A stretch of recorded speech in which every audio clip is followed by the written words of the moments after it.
दिया गया प्रश्न है 4/9 और 11/12 को जोड़ें तो उत्तर को सरल करके मिश्रित संख्या यानी कि मिक्स्ड नंबर के रूप में लिखें। तो यहाँ पर दो भिन्न यानी कि दो फ्रैक्शंस हैं जिन्हें आपस में जोड़ना है, लेकिन दोनों का डिनोमिनेटर यानी कि हर अलग अलग है।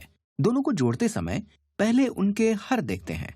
अगर हर समान हो तो हम इन्हें जोड़ सकते हैं, लेकिन अगर ये अलग हों जैसे कि इस प्रश्न में है, तब हमें हर को समान करना होगा।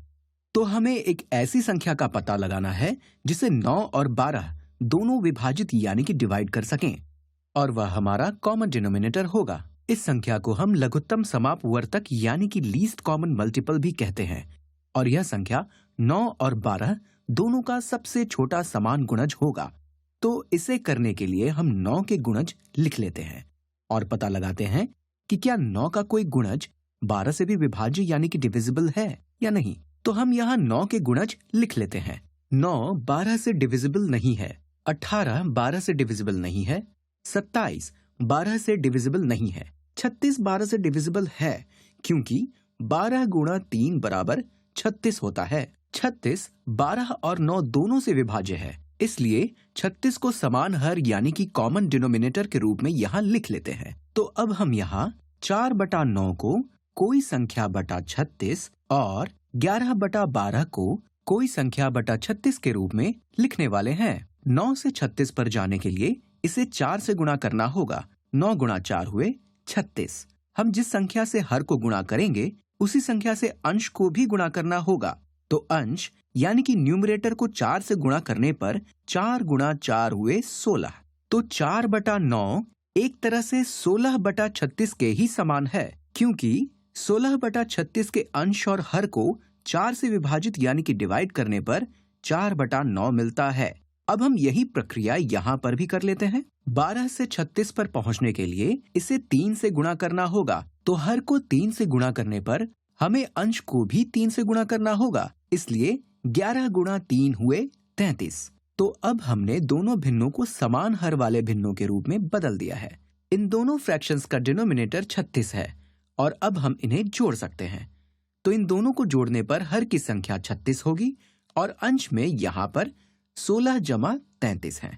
मैं यहाँ पर लिख लेता हूँ। न्यूमरेटर में 16 जमा 33 है और 16 जमा 33 कितने हुए? 33 जमा 6 हुए 39 और 39 जमा 10 हुए 49। तो ये हो गया 49/36। क्या हम इसे और सरल कर सकते हैं? 7 को 7 से गुणा करने पर 49 मिलता है। तो 1, 7 और 49 इसके गुणनखंड हैं, लेकिन 36 7 से विभाज्य नहीं है, इसलिए ये भिन्न सरलतम रूप में है। लेकिन ये एक विषम भिन्न यानी कि इम्प्रॉपर फ्रैक्शन है। यहाँ पर अंश यानी कि न्यूमरेटर हर यानी कि डिनोमिनेटर से बड़ा है, इसलिए हम इसे उचित भिन्न यानी कि प्रॉपर फ्रैक्शन के रूप में लिख लेते हैं। ऐसा करने के लिए हम 49 को 36 से विभाजित करेंगे। 49 36 से कितनी बार विभाजित होता है? ये केवल एक बार विभाजित होता है और घटाने पर शेषफल क्या होगा? तो 49 को 36 से डिवाइड करने पर 36 गुणा 1 हुए 36 और 49 में से 36 घटाने पर 13 शेष बचता है। तो ये होगा 1 सही 13/36।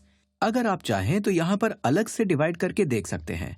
49 36 से एक बार विभाजित होता है। 36 गुणा 1 हुए 36 और अब यहाँ पर घटा लेते हैं।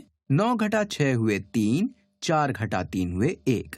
तो इस प्रकार रिमाइंडर यानी कि शेषफल 13 होगा। तो हमारा उत्तर है 1 सही 13/36, जो कि एक मिश्रित संख्या यानी कि मिक्स्ड नंबर है।